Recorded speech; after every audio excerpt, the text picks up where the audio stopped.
All right, so thoughts on something regarding MMA fans, which I am one of them. And I've made this comment so many times that I just decided to do a video. And a good example is the Charles Oliveira Islam Makhachev fight that's coming up in like 2 weeks. So people, especially MMA fans, are so quick to base predictions off of a fight based on not just who that person's fought, but there is way too much emphasis on if that person has fought someone in the top 5 or top 10. And although that does matter to a certain extent, it doesn't really matter that much. And here's my example. Literally every fighter starts outside of the top 5 or top 10. And the reason I bring this up is because I'm just got out of this argument, I guess. Someone saying, Dustin Poirier, Justin Gaethje, and Mike Chandler are tougher competition than Thiago Moises, Drew Dober, Arman Tsarukyan. And here's the thing. I'm not saying that they are not harder competition, but people are simply saying because those other people are not in the top 10 or top 5. And another good example is Gamrot, right? Because he's not in the top 10 or top 5, he is simply not as good as Poirier, Chandler, and Gaethje, right? Then think about this, right? Let's use some of the greatest of all time. I'll use many examples so we can see, right?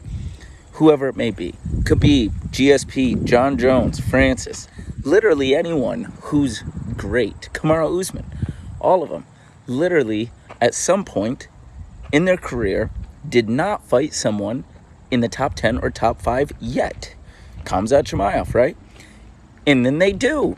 Right? And then they win. And everyone's like, okay, well, I guess they're good now. It's like, no. The reason they were betting favorites to begin with is just, although they didn't fight someone in the top 10 or top 5 yet, they possess the skills to beat those people. It's like the wildest thing. The other thing, I guess, while I'm kind of ranting, is MMA fans don't, and again, I'm a huge MMA fan. That's why I'm doing this video. They don't acknowledge the fact that people can get better. And not just get better, but learn, right? And we see this whole thing with the Colby Covington, LeBron James, whatever you want to call it, right? And I'm a big Colby Covington fan. He's obviously very good.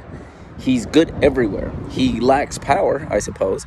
But he has really good strikes, really good wrestling. His pace is really good. And generally, he's, he kind of has that brawler mentality, which helps him, right? And people saying because, right, LeBron James is a basketball player, that there is like literally zero chance ever.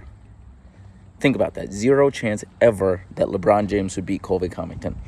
It's like, what is LeBron James, 6'7", 265 pounds? And not like a chubby heavyweight, right? Like, he is extremely athletic. You know what I mean? I mean, I couldn't even imagine his reach. And I've always leaned on the side like, yeah, sure, if they fight today, who knows, right?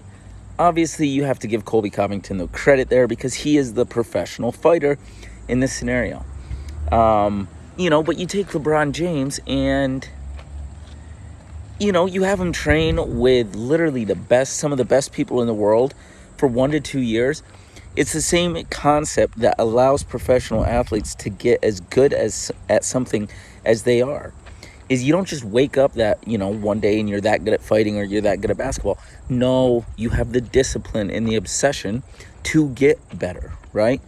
So I promise you, LeBron James, he trains for 2 years, and I mean a full training regimen, not just boxing on the weekends, right? He has a full striking coach, a full grappling coach, whatever that may be.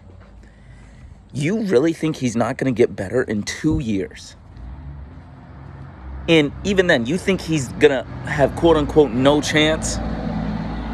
No chance? That's the craziest thing I ever heard. All right. I'll talk to you guys later. Bye.